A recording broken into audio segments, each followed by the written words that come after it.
नमस्कार सखींनो, उज्ज्वलाच किचन कट्ट्यामध्ये आपलं स्वागत आहे।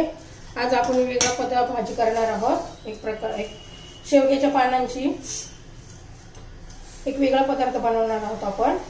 पहा, मी स्वच्छ करून धुवून स्वच्छ कोरडी करून घेतलेली आहे। हे पहा, शेवग्याची पानं एक एक अशी पानं घ्यायची असतात, त्याची अजिबात देठ घ्यायची नाहीये। त्यासाठी लागणार आहे शेवग्याच्या पानाची भाजी। त्याच्यासाठी हा 5-6 हिरव्या मिरच्या, लसूण आणि जिरं हे मिक्सर मध्ये मी बारीक करून घेते।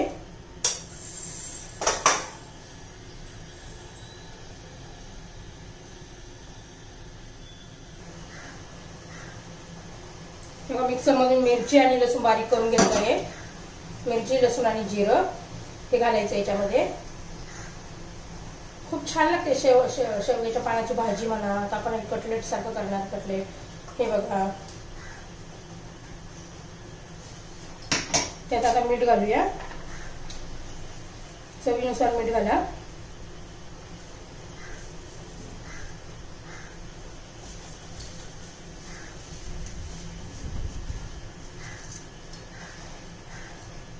थोडीशी हळद घाला, थोडीशी हळद घालूया, थोडा ओवा घालूया, किंचित लाल तिखट घालूया, हिरवी मिरची घातली त्यानुसार, तीळ घालूया,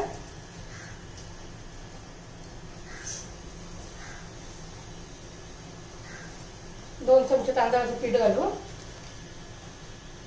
बेसन पीठ घालूया, थोडंसं बाजरीचं पीठ घालायचं,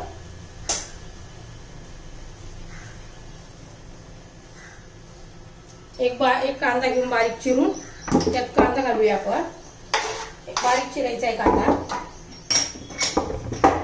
आता हे सर्व एकदम मिक्स करायचं, एकजीव करायचं।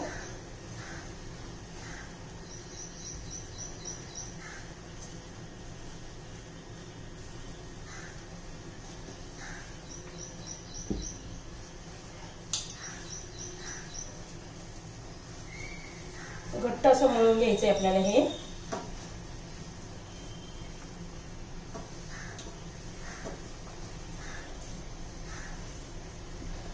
शेवग्याची पानं खूप पौष्टिक असतात, त्याच्यामध्ये खूप कॅल्शियम असतं, तर शरीरासाठी खूप चांगलं आहे। हे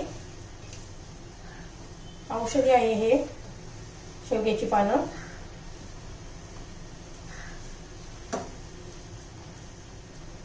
तुम्हाला जर माझी रेसिपी आवडली तर लाईक, शेअर आणि सबस्क्राईब करा।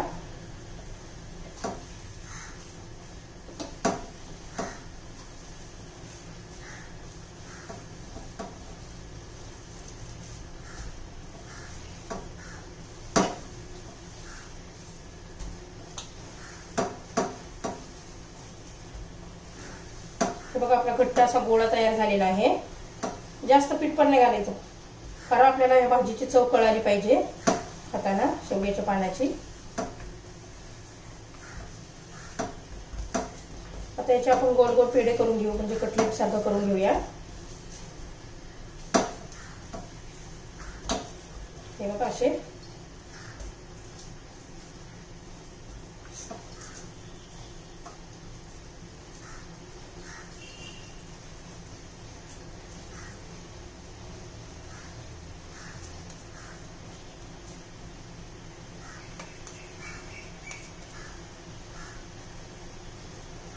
हे बघा, असे करून घ्यायचे आपल्याला पेढ्यासारखे।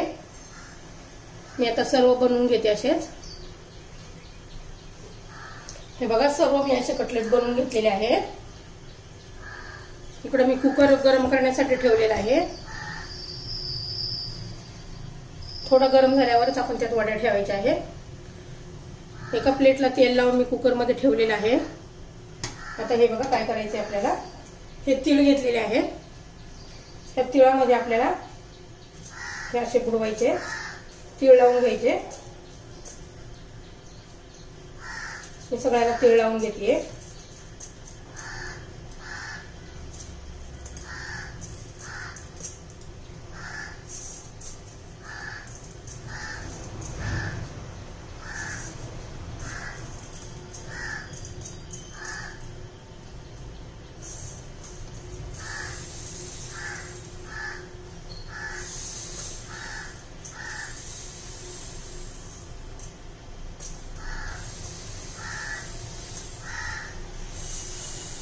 सगळे झाले आपल्या तिळामध्ये बुडून. आता हे आपण आता कुकरमध्ये ठेवूया.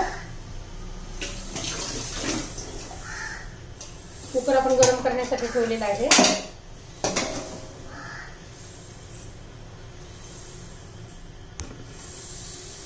हे बघा मी सर्व कुकरमध्ये ठेवून घेतलेले आहे.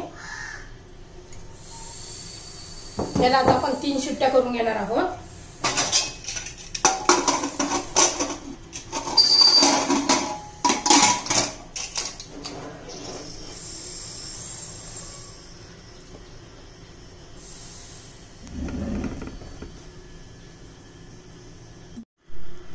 हे बघा आपण कुकरमधून हे कटलेट उकडून घेतले होते.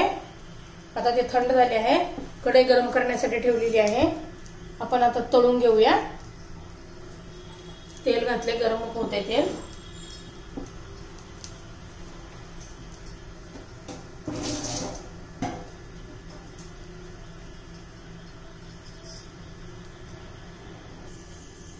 आता तेल गरम झालेलं आहे. आपण तळून घेऊया.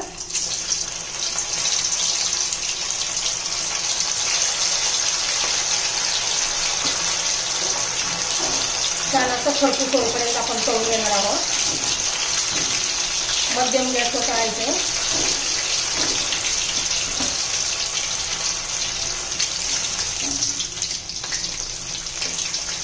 हे बघा असा छान कलर आलेला आहे.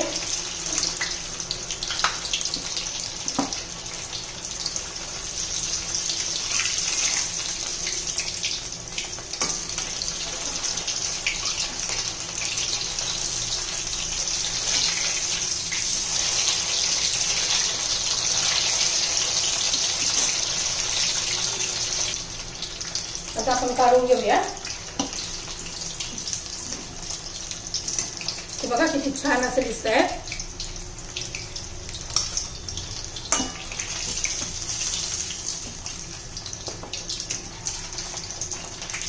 बाकीचे उरलेले मी असेच तळून घेते. हे बघा आपल्या कटलेट तळून झालेले आहे. शेवगाच्या पानांचे आपण कटलेट केलेले आहे. किती छान आणि क्रिस्पी, किती सुंदर असं दिसतंय. ते खूप क्रिस्पी झालेलं आहे. तुम्हाला माझी ही रेसिपी आवडली तर लाईक, शेअर आणि सबस्क्राईब करा. आपली रेसिपी तयार.